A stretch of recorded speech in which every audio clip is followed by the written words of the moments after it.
코로나19 바이러스의 발생은 이 지구상에 인간이 이해할 수 없는, 인간이 예측할 수 없는, 인간이 알 수 없는 대단한 일들이 너무 많이 존재할 수 있다고 하는 사실을 우리에게 인지시켜 줌과 동시에 또한 인간의 무력함을, 그런 일들이 벌어질 때 참 인간은 무력하구나 라는 사실을 절실하게 깨닫게 해준 사건이라고 저는 생각합니다.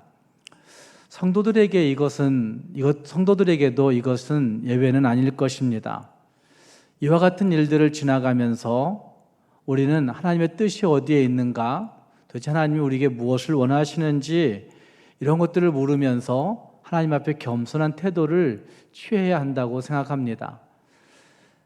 하나님의 뜻이 분명하게 우리에게 밝혀지지 않는 경우가 너무나 많지만 이런 일들을 통해서 우리가 발견할 수 있는, 그래야 이것이 하나님의 뜻이야 라고 얘기할 수 있는 알려진 하나님의 뜻을 찾으라고 한다면 그것은 하나님의 심판이 끝날이 분명히 있다고 하는 사실을 우리에게 말씀해 주고 있는 것이라 할 수가 있을 것입니다.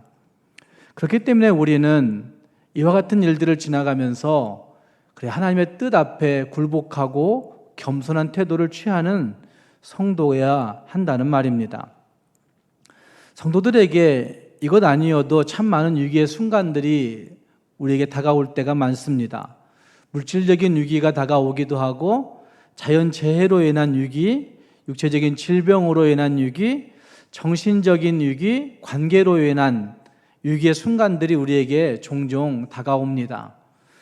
그때 그 어려움의 시간들이 고통으로 다가올 수 있지만 우리는 그때마다 하나님이 무엇을 원하시는지를 그 속에서 발견해 볼 수 있어야 진짜 성도라 할 수가 있는 것입니다. 가장 큰 위기가 있다고 한다면 그것은 하나님의 말씀을 듣지 못하는 위기일 것이고, 하나님을 보지 못하는 위기일 것이고, 하나님을 느끼지 못하는 그것이 가장 큰 위기라고 할 수가 있을 것입니다. C.S. 루이스는 이런 얘기를 합니다. 인간으로서는 이해할 수 없는 고통스러운 사건들, 특히 모순적, 불합리한 사건 속에 담겨진 하나님의 뜻에 우리가 무지해서는 안 될 것이다. 10중 8구 그것은 여우가 은밀히 숨어 있는 것과 같다라고 그렇게 말을 합니다. 이해할 수 없는 많은 일들이 우리 앞에 다가올 때마다 그것을 통해서 하나님의 뜻을 발견할 수 있어야 된다는 것이죠. 그 뜻을 발견하지 못하는 것은 그 속에 은밀히 숨겨진 여우 때문에 그걸 하나님의 뜻을 보지 못하는 경우들이 있을 것이라고 C.S. 루이스는 그렇게 이야기하고 있는 것입니다. 함께 읽은 말씀 10절 말씀에서도 이런 말씀을 합니다. 하나님은 이스라엘 백성들을 고난의 풀무 가운데서 택하였노라 라고 그렇게 말씀하고 있습니다. 보라, 내가 너를 연단하였으나 은처럼 하지 아니하고 너를 고난의 풀무불에서 택하였다 라고 그렇게 말씀하고 있습니다. 고난의 풀무 같은 곳, 고난의 용광로와 같은 곳, 그곳에서 우리를 택하시고 부르셨다라고 하는 그 말씀은 고난의 그 용광로 속에서, 고난의 그 풀무 속에서 하나님이 우리를 부르시고 우리에게 소리치고 있다는 사실들을 말씀해 주고 있는 것이죠. 하나님은 고난 속에서 우리에게 말씀하신다는 것입니다. 이사야서 48장에서 하나님은 이스라엘 민족들에게 새 일을 약속하시면서 들으라 라고 하는 말씀을 거듭거듭 10번씩이나 반복하여 말씀하고 있습니다. 문제는 우리가 그분의 소리를 들을 수 있느냐 하는 것입니다. 여기 듣는다는 것은 모든 영역에서 하나님의 권위를 인정하는 것이고, 듣는다는 것은 그분의 질서 앞에, 그분의 질서 위에 우리의 모든 것들을 세워가는 것이고, 그분의 질서에 우리의 뿌리를 내리는 것이 그 내리는 태도와 행동과 그 모습 전체를 의미하는 것이 듣는다라고 하는 것입니다. 단순히 듣는 것의 문제가 아니라 사실은 그 모든 태도와 행동과 그 모습 가운데 있어야 된다고 얘기할 때는 바로 이것이 순종을 의미하고 있는 것인 것을 분명히 알 수가 있습니다. 1절 말씀에서 이렇게 말씀을 시작합니다. 야곱집이여 이를 들을지어다 라고 말씀하고 있습니다. 들을지어다 라고 말씀하시는 이 말씀은 신명기에서 줄곧 등장하고 있는 쇠마 이스라엘이라는 말씀과 같은 뜻입니다. 쇠마라고 하는 말씀은 우리가 흔히 알고 있듯이 듣다라고 하는 기본적인 뜻을 가지고 있는 것이고, 듣는 것만이 아니라 거기에서 여러 가지 의미로 확대되는 것들을 볼 수가 있습니다. 그래서 이렇게 이야기합니다. 효과적인 들음이 있어야 되는 것, 경청하고 이해를 동반한 들음이 쇠마라고 한 단어에 포함되어 있다고 그렇게 이야기합니다. 특히 본문에 쓰여지고 있는 샤마, 쇠마에서 파생된 샤마라고 하는 단어는 단순히 듣는 것, 경청하는 것을 의미하는 것 그 이상으로 귀를 기울이고 따르고 순종하는 그러한 것을 포함하고 있는 단어가 샤마라고 하는 단어입니다. 그래서 조금 더 생각해 보시면 이 샤마라고 하는 단어는 복종하는, 누구누구에 따라 작용하여 움직이는, 지배받는 그것을 의미하고 있는 것이 샤마라고 하는 단어인 것을 볼 수 있습니다. 그렇기 때문에 하나님이 이스라엘 백성들에게 지금 들을지어다 라고 말씀하시는 그것은 그 말씀에 따라 우리의 전인격이 반응하여 작동하여 작용하여 움직이는 그 태도를, 그 모습을 요구하고 있는 단어가 들을지어다 라고 하는 단어라고 할 수가 있습니다. 어쩌면 하나님께서 우리의 태도를 그쪽으로 요구하시면서 간곡하게 부탁하고 있는 것 같이 보여지고 있는 부분이기도 하다 할 수가 있을 것입니다. 왜냐하면 회복을 말씀하시던 하나님께서 이사야서 48장에서 백성들에게 거듭거듭 들으라, 들을지어다 라고 외치고 있는 그것은 간곡하게 부탁하고 있는, 간곡하게 요청하고 있는 그런 모습이라고 할 수가 있을 것입니다. 그 중간중간에 너희가 듣지 아니하였다, 너희가 완고했다, 그래도 들으라 이렇게 말씀하시는 그 말씀을 살펴볼 수가 있습니다. 특히 6절 말씀에서는 이렇게 말씀하시는 부분이 있기도 합니다. 너희가 들었으니 이 모든 것을 보라, 너희가 선전하지 아니하겠느냐. 이제부터 내가 새 일 곧 네가 알지 못하던 은비한 일을 너에게 듣게 하노니 라고 말씀하고 있습니다. 너희가 들었으니 이 모든 것을 보라, 그리고 선전하라 이렇게 말씀하시는 말씀으로 볼 수가 있습니다. 또 16절 말씀에서는 내가 가까이 나와 들으라 하시면서 비밀이 말하지 아니하였나니 너희가 다 들을 수 있도록, 너희가 다 느낄 수 있도록, 너희가 다 알 수 있도록 말씀하셨다 라고 말씀하시는 16절의 말씀을 보시면 완곡하게 간곡하게 요청하고 있는 그런 모습이라 말할 수가 있다는 말입니다. 사랑하는 여러분, 하나님의 음성을 듣는 것만이 우리의 살 길입니다. 하나님의 음성을 듣는 곳에 진짜 보화가 감추어져 있는 것이고, 하나님의 음성을 듣는 그곳에 형통이라는 것이 있을 수가 있는 것이고, 하나님의 음성을 듣는 곳에 진정한 쉼과 자유가 있을 수 있고, 하나님의 음성을 듣는 곳에 하나님의 소리를 들을 수 있는 그곳에 진짜 기쁨과 평강이 있을 수 있음을 성경은 우리에게 거듭거듭 말씀하고 있는 것입니다. 그럼에도 불구하고 이스라엘 백성들은 하나님의 음성을 듣지 않았습니다. 듣지 않았다고 말씀하시는 그 본문을 잘 살펴보면 하나님의 말씀, 하나님의 약속을 듣지 못하게 하는 그들의 모습이, 그들의 태도가 거기에 등장하고 있는 것을 볼 수 있습니다. 말씀에 순종하는 것이 형통이요, 말씀에 순종하는 것이 살 길이요, 말씀에 순종하는 것이 우리의 기쁨과 우리의 자유와 우리의 평강을 보장하는 길인데도 불구하고 그들은 순종하지 못하는 여러 가지 이유들을 거기에 안고 있다는 말입니다. 무엇 때문에 그들이 하나님의 약속의 말씀을, 하나님의 그 언약의 말씀을 듣지 못하였다고 생각하십니까? 함께 그 말씀을 통해서 볼 때에 하나님의 말씀을 듣지 못하게 하는 첫 번째 요소는 외적인 자랑들의 있음을 볼 수가 있습니다. 함께 그 말씀 1절 말씀에 야곱의 집이여 이를 들을지어다, 너희는 이스라엘의 이름으로 일컬음을 받으며 유다의 허리에 나왔으며 여호와의 이름으로 맹세하며 이스라엘 하나님을 기념하면서도 이스라엘의 이름으로 일컬음을 받고 그리고 유다의 허리에서 나왔고 여호와의 이름으로 맹세도 해요. 하나님의 이름을 기념하기도 해요. 그런데 그들의 진실이 없고 공의가 없다고 그렇게 말씀하시는 말씀이 여기에 등장합니다. 외적인 자랑들이 그들에게 많이 있었을 것입니다. 우리는 하나님의 이름으로 일컬음 받는 백성이야. 우리는 하나님이 약속한 그 가문으로 그 허리에서 나왔어 라고 그렇게 이야기하는 겁니다. 우리는 하나님의 이름으로 맹세할 수도 있어. 우리는 하나님의 이름을 기념하는 사람들이야 라고 그렇게 이야기하는 자랑거리들이 그들에게 있다는 말입니다. 이와 같이 외형을 추구하는 인생들의 욕구는 아마 그때나 지금이나 별반 다를 것이 없이 자기 것들을 자랑하고 싶고 자기를 내세우고 싶은 그런 모습이 거기에 있다는 말입니다. 그러나 하나님이 기뻐하시는 것은 화려한 겉모습이나 어떤 예식이나 언어가 아니라 순종이라고 하는 사실을 우리에게 분명히 알려주고 있는 것입니다.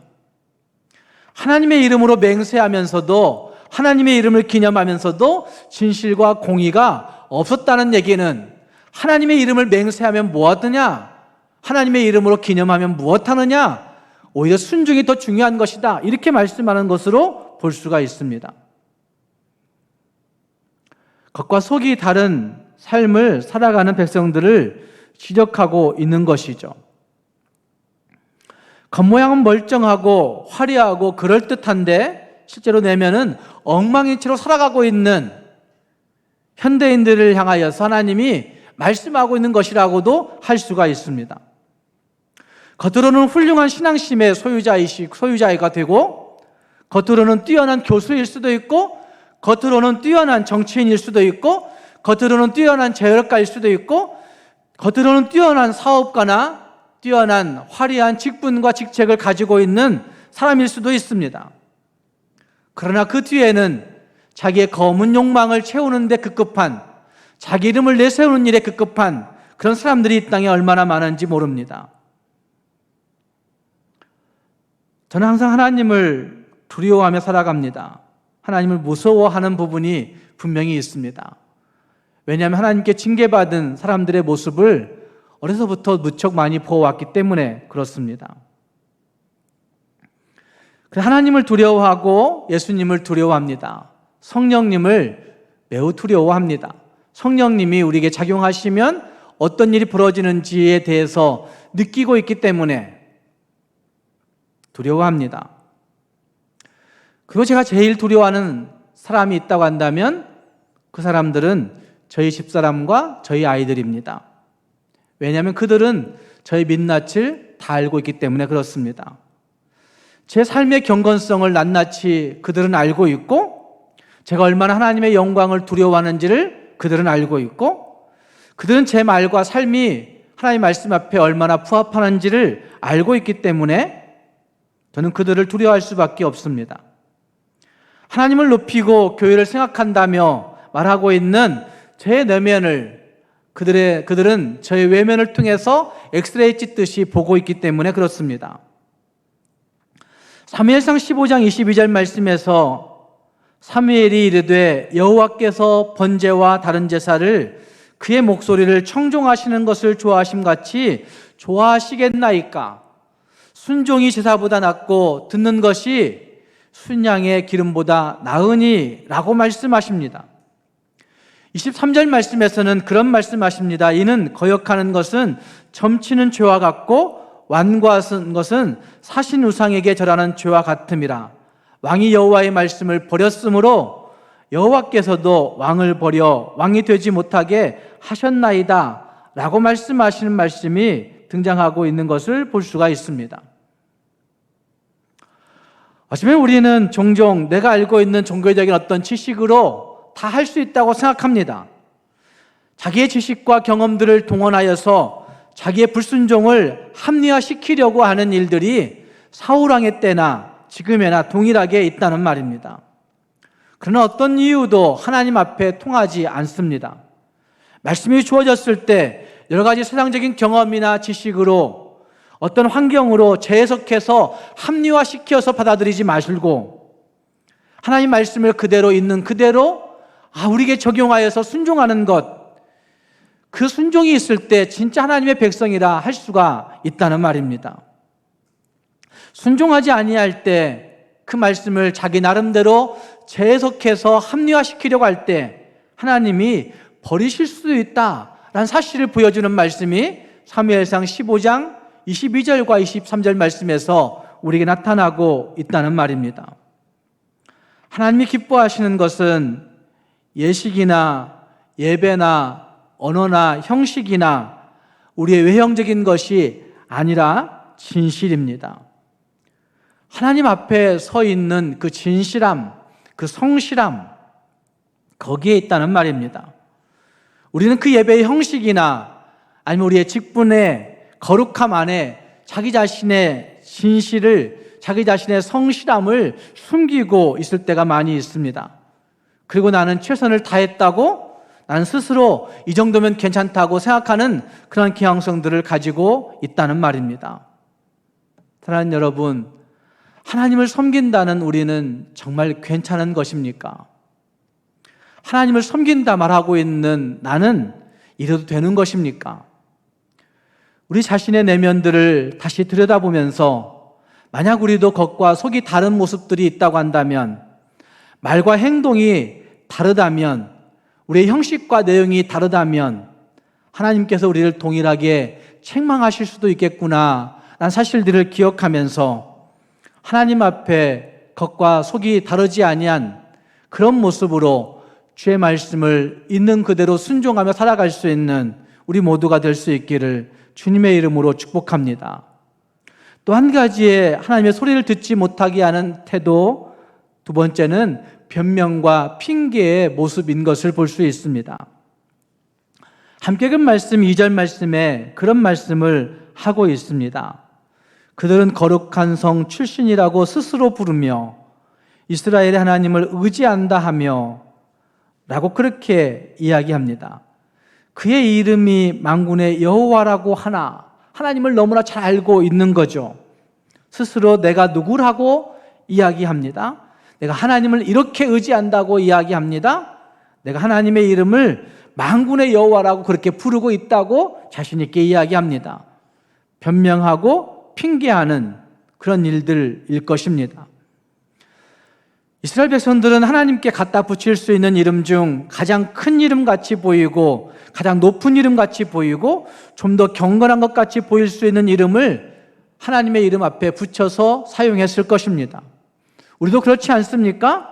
회중기도할 때 아니면 종교적 형식을 뽐내려 할 때 내가 좀 더 신앙적이게 보일 수 있는 용어들, 내가 조금 더 종교적이게 보일 수 있는 그런 일들, 그런 이름을, 하나님의 이름을 찾습니다. 다른 사람들은 잘 부르지 않는 여호와의 이름 이렇게 부를 때도 있고, 다른 사람들은 잘 얘기하지 않는 하나님은 우리의 힘이시라고 이렇게 고백을 하는 일들도 있습니다. 하나님의 은혜 받음에 대해서 진술하려고 할 때도 있습니다. 그런데 읽었던 2절 말씀처럼 그렇게 하나, 그렇게 부르나, 그렇게 진술하나 하는 것이 문제일 것입니다. 진술을 하지만, 그렇게 부르기는 하지만 그들은 완고했고, 그들은 목에 쇠의 힘줄같이 굳어 있었고, 이마는 녹과 같이 완악했고, 그 어느 것도 수용할 수 없는 변명과 핑계와 책임 전가의 모습들을 그들이 다 품고 있는 모습이라고 할 수가 있다는 말입니다. 저는 죄의 근저에 무엇이 있느냐 물어본다면 죄의 근저에는 이 변명과 핑계 그리고 책임의 전가가 있다고 생각합니다. 그건 창세기에서 분명히 우리에게 보여주고 있는, 아담과 하와가 보여내고 있는 모습인 거죠. 죄를 범하고 난 다음에 우리가 할 수 있는 가장 쉬운 태도 뭐냐면 변명, 핑계, 책임 전가의 모습이라는 말입니다. 이건 죄의 전형을 잘 보여주고 있는 모습입니다. 말이나 못하면 얼마나 좋을까? 아마 하나님 이렇게 생각하실 겁니다. 변명이나 못하면 얼마나 기특할까? 이렇게 생각하실 것입니다. 좋은 말로 번지르르하게 말을 너무나 잘합니다. 그러나 그 안에 진심과 진실이 없기 때문에 허망하기만 한 그런 모습이라고 할 수가 있다는 말입니다. 여기에 우리의 가슴 아리가 있어야 합니다. 여기에 우리의 가슴을 쥐어 뜯는 탄식이 있어야 됩니다. 여기에 우리의 가슴을 주님 앞에 찢어내 놓으면서 통곡하는 고통이 거기에 있어야 됩니다. 왜냐하면 하나님의 관심은 우리의 내면에 있기 때문에 그렇습니다.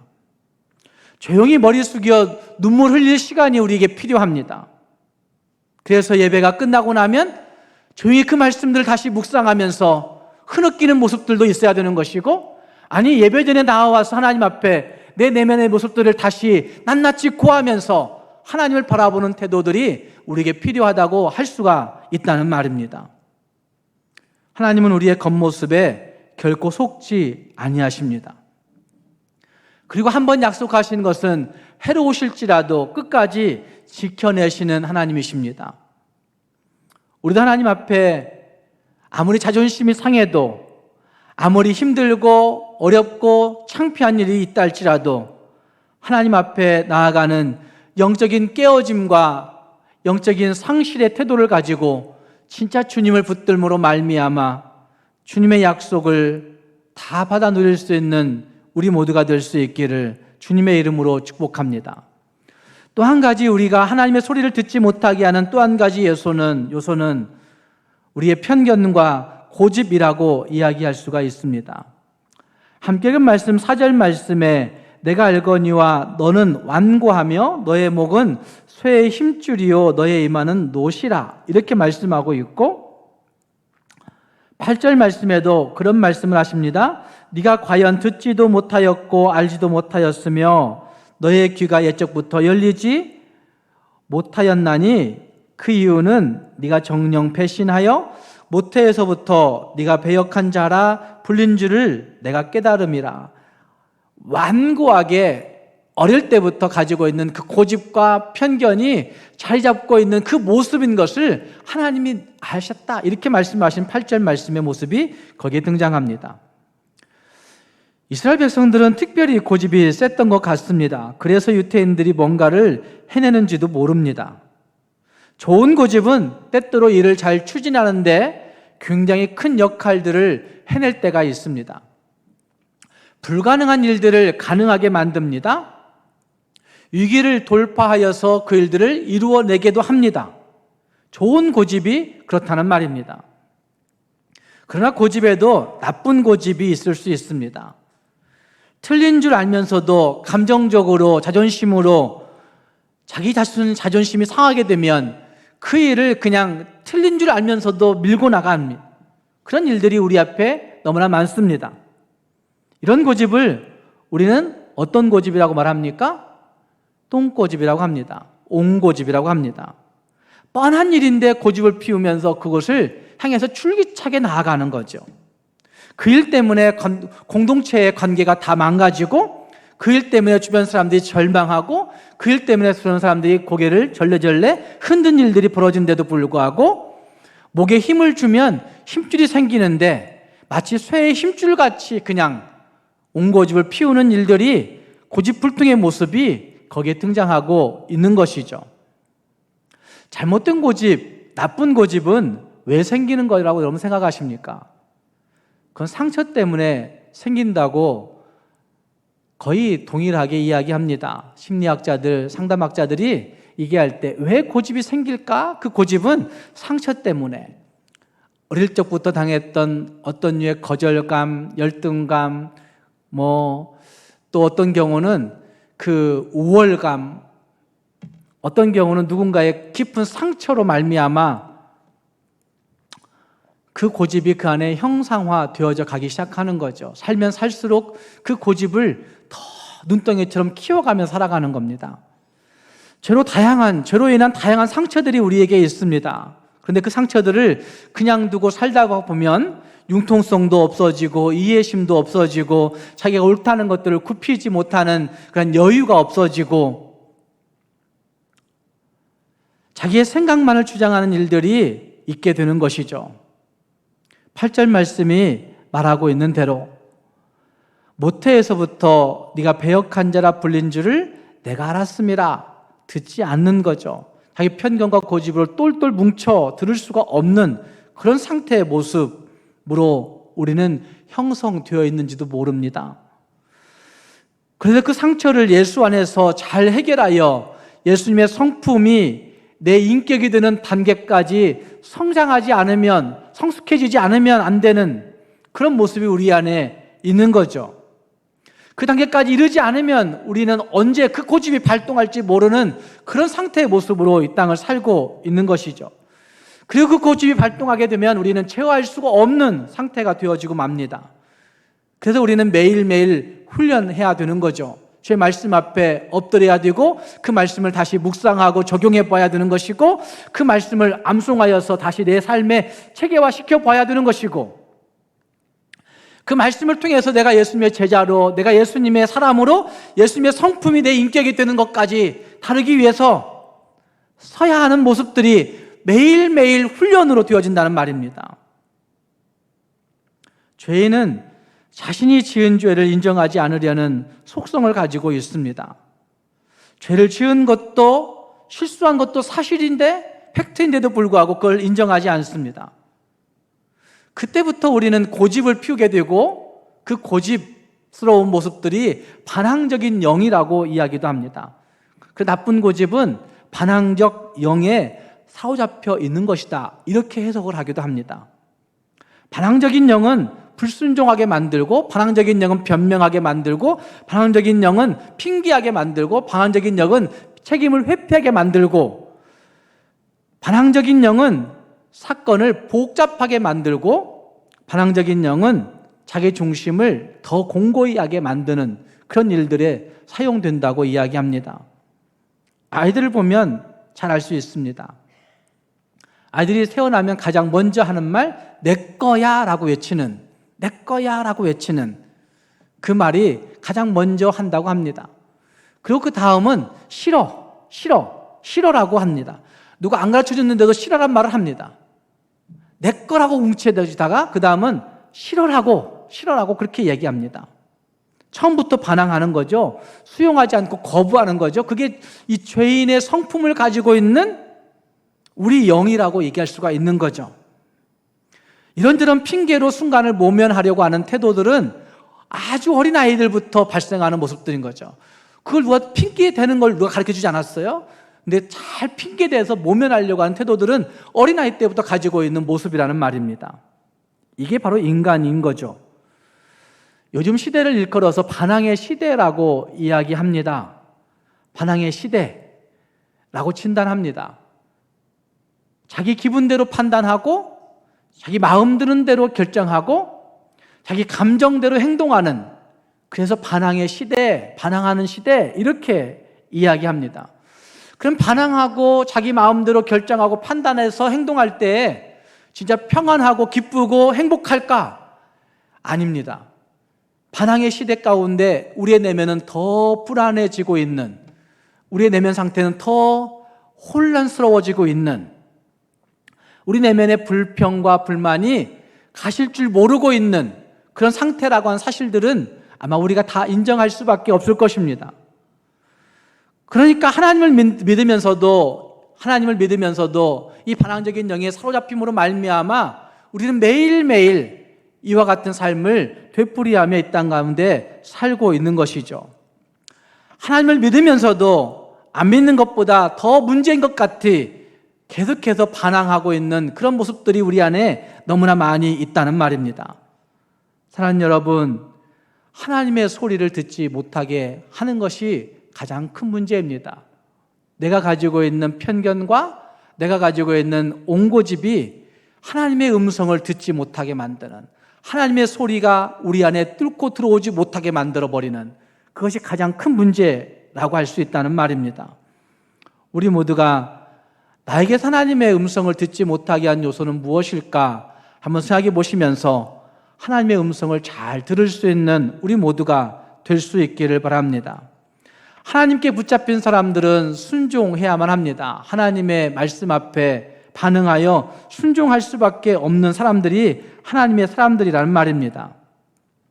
그것이 비록 고난의 용광로와 같은 곳이라 할지라도, 그것이 비록 고난의 풀무불 같은 일들이 우리 앞에 있다 할지라도 하나님의 말씀 앞에 순종하여서 반응하여 살아가는 모습들이 성도에게 있어야 된다는 말입니다.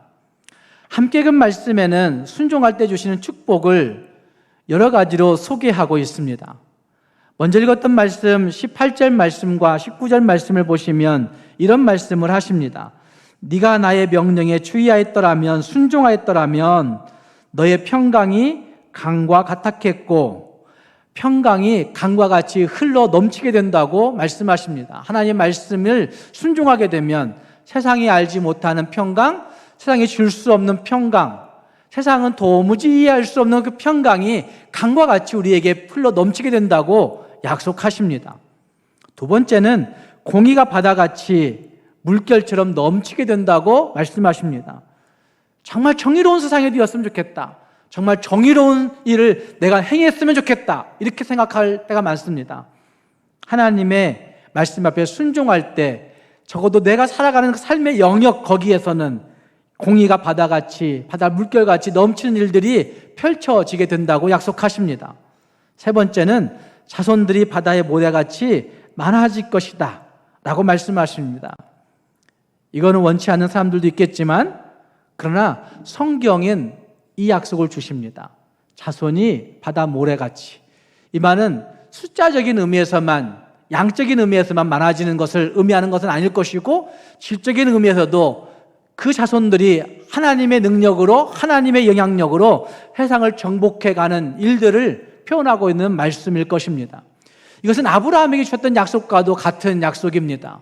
하나님이 아브라함에게 12장에서, 창세기 12장에서 15장에서 17장에서 19장에서 그 약속을 확인시켜 가실 때마다 자손의 많아짐을 이야기했었는데 이 약속은 여기 이사야서에도 동일하게 말씀되어지고 있는 것이라 할 수 있다는 말입니다. 후손들이 모래알처럼 많아진다 라고 말씀하시는 그 말씀이 거기에 있고, 그리고 너의 이름이 끊어지지 않으며 없어지지 않을 것이라고 말씀하시는 말씀을 볼 수가 있습니다. 하나님께서 주의 말씀 앞에 순종하는 성도들에게 이와 같은 축복을 약속해 주고 있습니다. 여러분, 얼마만큼 하나님의 말씀 앞에 순종하십니까? 존 비비어 목사는 순종이라고 한 책에서 99.9%의 순종이 사람에게는 순종으로 보여도 하나님이 보시기에는 결코 순종이 아니다 라고 그렇게 정의를 내리고 글을 써가고 있습니다. 어쩌면 하나님 앞에 내가 순종하는 그 순종의 순도는 몇 프로나 되십니까? 하나님 앞에 순종하는 순종의 강도는 어느 정도 세십니까? 하나님의 말씀이라고 하는 권위 앞에 그냥 내가 멈춰 설 수 있는 태도, 하나님의 말씀이라고 하는 권위 앞에 그냥 엎드릴 수 있는 태도, 하나님의 말씀이라고 하는 권위 앞에 내 모든 영역을 굴복시키고 내 모든 생각을 중지시키고 그분의 뜻 앞에 나아가는 그것이 순종이라고 하는 사실들을 기억하면서 그 순종 앞에 하나님의 절대적인 보호와 하나님의 절대적인 안식과 하나님의 절대적인 쉼과 하나님의 절대적인 축복이 약속되어 있음을 확신하면서 우리 모두도 하나님의 그 말씀에 약속하신 그 순종이 주는 축복들을 다 받아 누릴 수 있는 저와 여러분이 될 수 있기를 주님의 이름으로 축복합니다. 기도하겠습니다.